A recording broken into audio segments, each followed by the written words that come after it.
Shalom saudara-saudara terkasih, di dalam nama Tuhan Yesus Kristus berjumpa kembali dalam program bersyukur hari ini. Mari satukan hati sebelum kita mendengar dan merenungkan kebaikan Tuhan. Bapa, kami selalu bersyukur, berkat-Mu selalu baru bagi kami. Kami siap mendengar firman-Mu hanya di dalam nama Tuhan Yesus. Amin. Firman Tuhan hari ini diambil dari Yeremia 18 ayat 4 dan 6. Demikian firman Tuhan. Apabila bejana yang sedang dibuatnya dari tanah liat di tangannya itu rusak, maka tukang periuk itu mengerjakannya kembali menjadi bejana lain menurut apa yang baik pada pemandangannya. Masakan aku tidak dapat bertindak kepada kamu seperti tukang periuk ini, hai kaum Israel? Demikianlah firman Tuhan. Sungguh seperti tanah liat di tangan tukang periuk, demikianlah kamu di tanganku, hai kaum Israel. Saudara-saudara terkasih, hari ini kita belajar dari bejana tanah liat. Kalau kita melihat bejana yang sudah jadi, kita pasti akan melihat keindahannya. Tuhan pun mau kehidupan kita menjadi indah sehingga kita dipakai menjadi alat bagi kemuliaannya.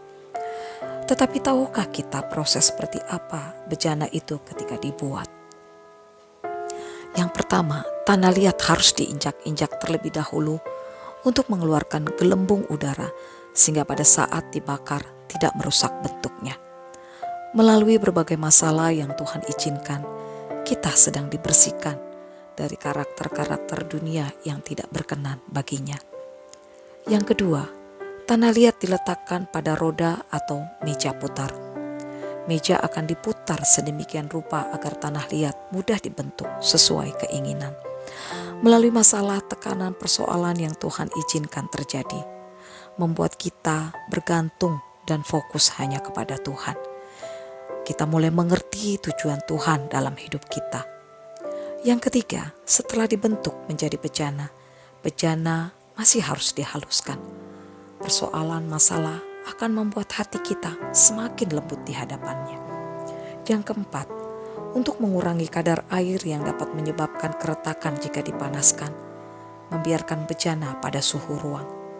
Pada proses ini kita merasakan seakan-akan Tuhan membiarkan dan meninggalkan kita.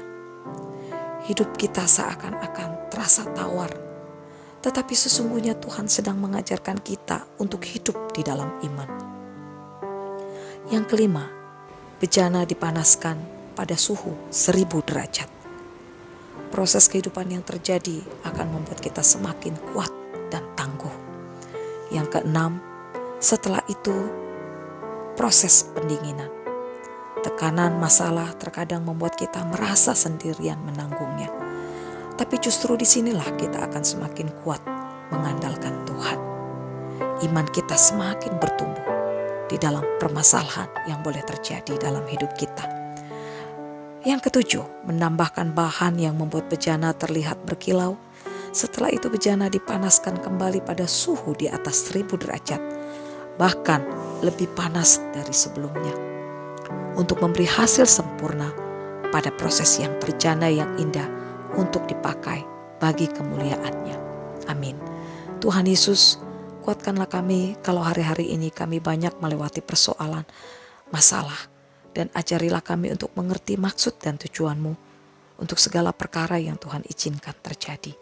Kami berdoa buat setiap orang-orang yang putus asa, bangkitkan iman mereka. Yang lemah Tuhan kuatkan, yang bimbang Tuhan buat mereka percaya. Hanya di dalam nama Tuhan Yesus Kristus. Haleluya. Amin.